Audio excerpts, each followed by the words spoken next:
যোগাযোগ ব্যবস্থার বেহাল দশা, পর্যটক হারাচ্ছে নোয়াখালীর নিঝুম দ্বীপ। সাতক্ষীরার উপকূলীয় এলাকায় বাড়ছে কাঁকড়া চাষ, রপ্তানি হচ্ছে বিভিন্ন দেশে। রাজধানীর গ্রিন লাইফ হাসপাতালে ভুল চিকিৎসায় রোগী মৃত্যুর অভিযোগ।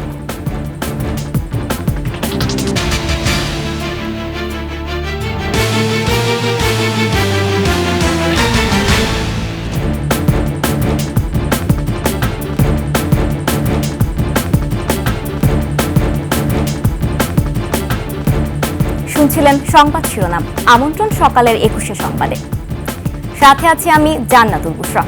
দর্শক, 21 টেলিভিশনের সংবাদ একসাথে সরাসরি দেখতে পাবেন আমাদের ফেসবুক পেজ www.facebook.com/2124 অনলাইনে। এছাড়া সাবস্ক্রাইব করতে পারেন www.youtube.com/@21 চ্যানেলে।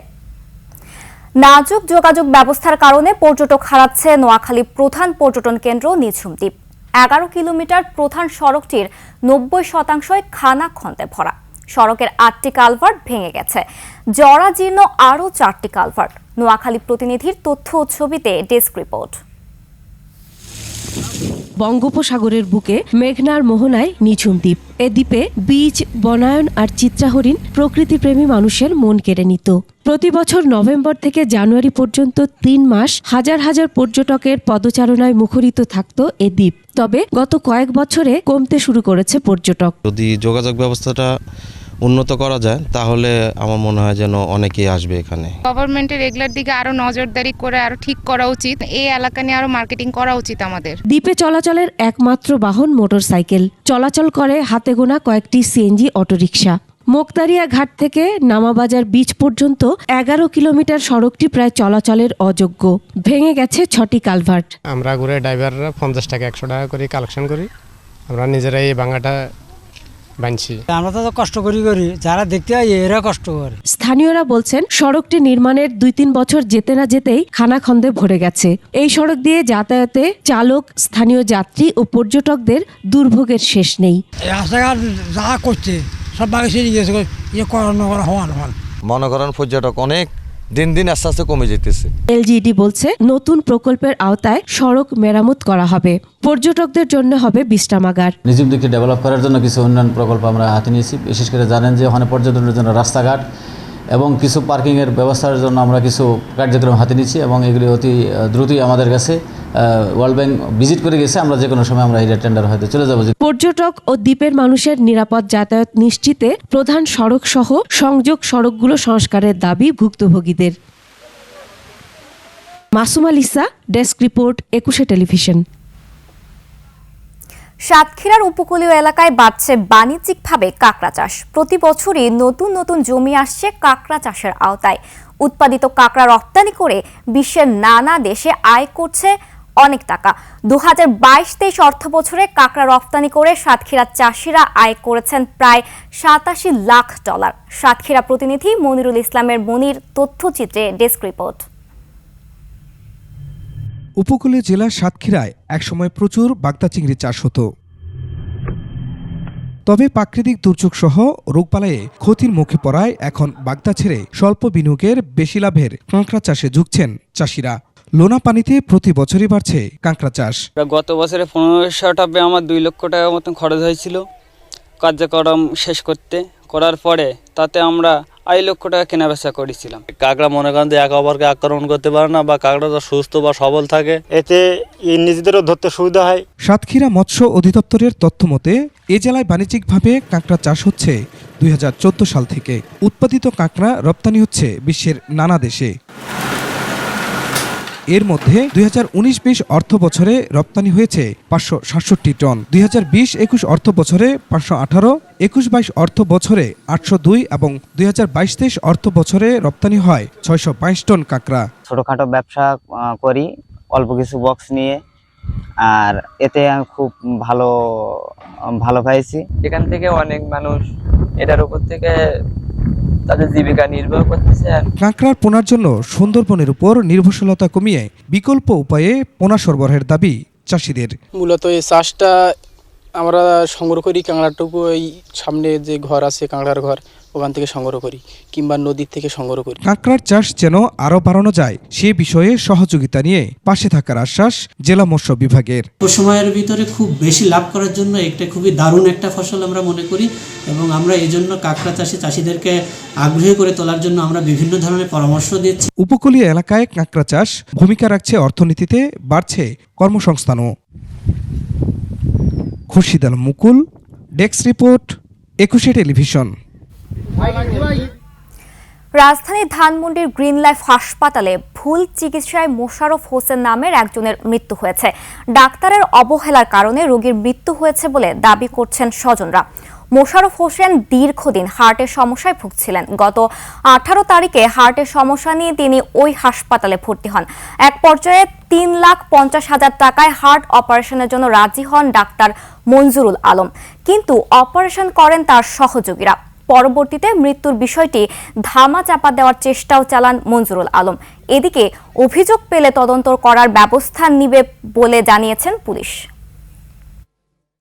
তারা অপারেশন জানাইছে সাকসেসফুল, তার 15 থেকে 20 মিনিট পরে যায় বলতেছে আমার বাবার পালস ঠালস কিছুই, প্রেশার কিছু উঠতেছে না, আপনার বাবার অবস্থা খারাপ। ডাক্তারের অবহেলার কারণে আমার বাপ মারা গিয়েছে।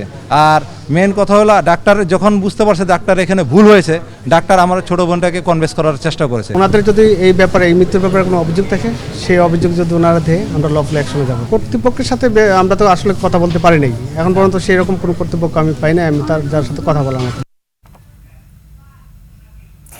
ঘন কুয়াশা আর হিমেল বাতাসে বিপর্যস্ত জনজীবন, দুর্ভোগে সাধারণ মানুষ।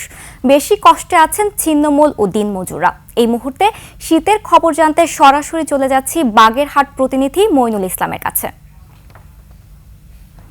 মইনুল, শুনতে পাচ্ছেন আমাদের?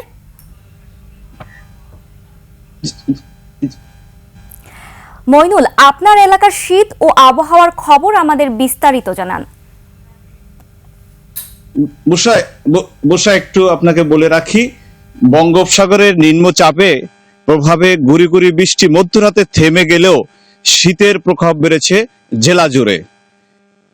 এই শীতের প্রভাবের কারণে এই দিনমজুর যারা রিক্সা চালাচ্ছে, যারা দিন খেটে খাচ্ছে, তাদের কিন্তু এখন পর্যন্ত রাস্তাঘাটে দেখা যাচ্ছে না। শীতের প্রভাবে রাস্তা একদম শূন্য হয়ে আছে। আমরা আরো যদি খোঁজ খবর নিয়ে দেখেছি, যদিও দিনমজুর যারা আছেন তারা শীতের কারণে রাস্তায় বেরোতে পারতেছেন না।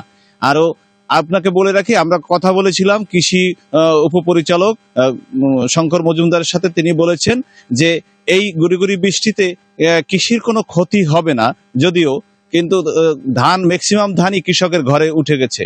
যদিও বড় কিছু ধান এখনো মাঠে রয়েছে, কিন্তু এই বৃষ্টিতে কোনো ক্ষতির আশঙ্কা করা যায় না। আরো একটু হচ্ছে বোরোর যে বীজ এখন তারা বপন করবেন, এই বৃষ্টি হলে একটু ভালো হয় বলে এটাও তাদেরই হচ্ছে। আর স্বাভাবিকভাবে হচ্ছে যে যেগুলো কৃষি, এই কৃষির কোনো ক্ষতি আমাদের এই ইসের প্রভাব পড়বে না। আরো একটু বলে রাখি আপনাকে যে সবজির কোনো ক্ষতি কিন্তু এই বাগেরহাট অঞ্চলের কোনো অঞ্চলেই এখন পর্যন্ত পড়তেছে না, যেহেতু এই বৃষ্টি মধ্যরাত থেকেই থেমে গেছে। এখন শীতের প্রভাবের কারণে যদি দিনমজুররা রাস্তায় না বের হয়, তারা কিভাবে এবং তাদের আয় রোজগার কিভাবে হবে, এটা হচ্ছে তাদের একটি চিন্তা। এবং যারা এই দিনমজুর আছেন তারা কালকে কিন্তু সারাদিন এই গুড়ি গুড়ি বৃষ্টির কারণে কোনো রাস্তায় কোনো দিনমজুরকে এবং যারা রিক্সা চালাচ্ছে তাদের কিন্তু খুবই কম এই রাস্তায় দেখা গেছে। শীত এর কারণে এবং বৃষ্টির গুড়ি গুড়ি কারণে যদিও প্রভাবের কারণে শীত কিন্তু অনেক বেড়ে গেছে এবং জেলা জুড়েই আমরা যতটুকু খবর পেয়েছি যে শীতের প্রভাব অনেক বেশি। যদিও কুয়াশা এখন তেমন নেই, সারা রাত্রি কিন্তু কুয়াশা। জি, এই ছিল বাগেরহাটের থেকে আমার কাছে সবশেষ খবর। HM Moinul Islam, 21 television, Bagerhat. ধন্যবাদ মইনুল আপনাকে।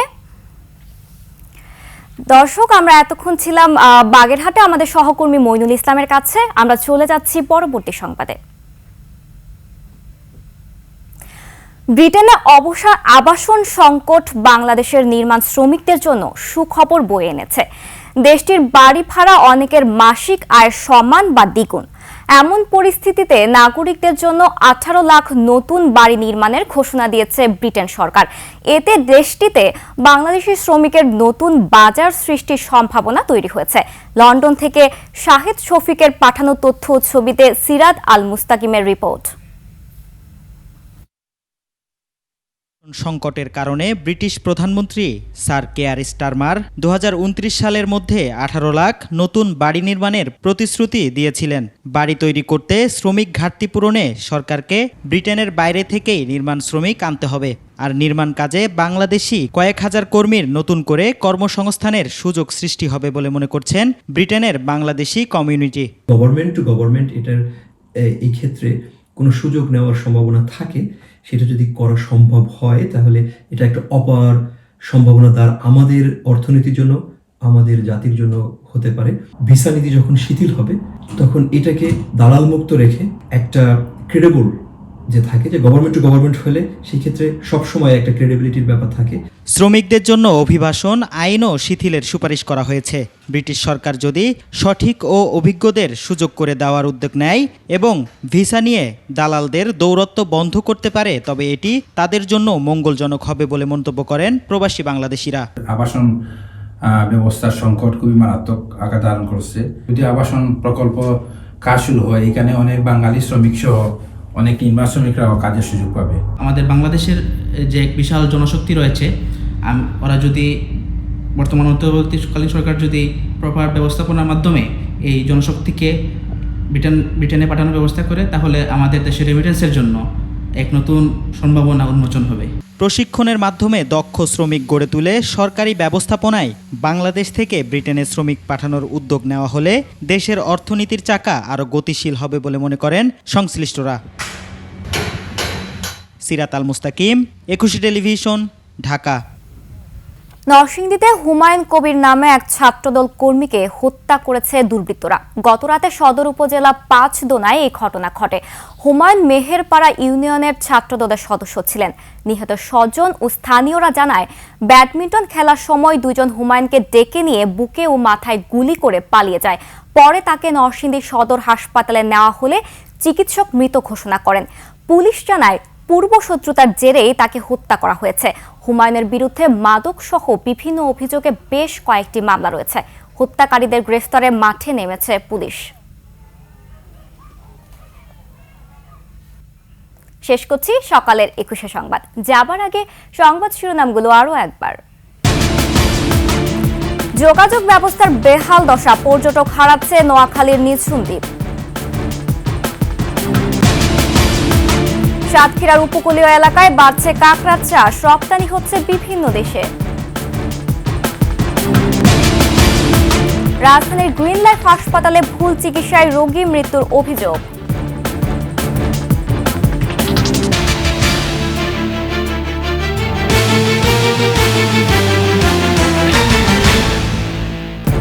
সর্বশেষ সংবাদ জানতে ডায়াল করুন 2021 নাম্বারে আর ভিজিট করুন 21-tv.com ওয়েবসাইটে। ফেসবুকে ভিজিট করতে পারেন www.facebook.com/2124 অনলাইনে। এছাড়া সাবস্ক্রাইব করতে পারেন www.youtube.com/@21etv চ্যানেলে। এতক্ষণ সঙ্গে থাকার জন্য ধন্যবাদ। পরবর্তী সংবাদ সকাল 9টায় দেখার আমন্ত্রণ রইল। 21-এর সাথেই থাকুন।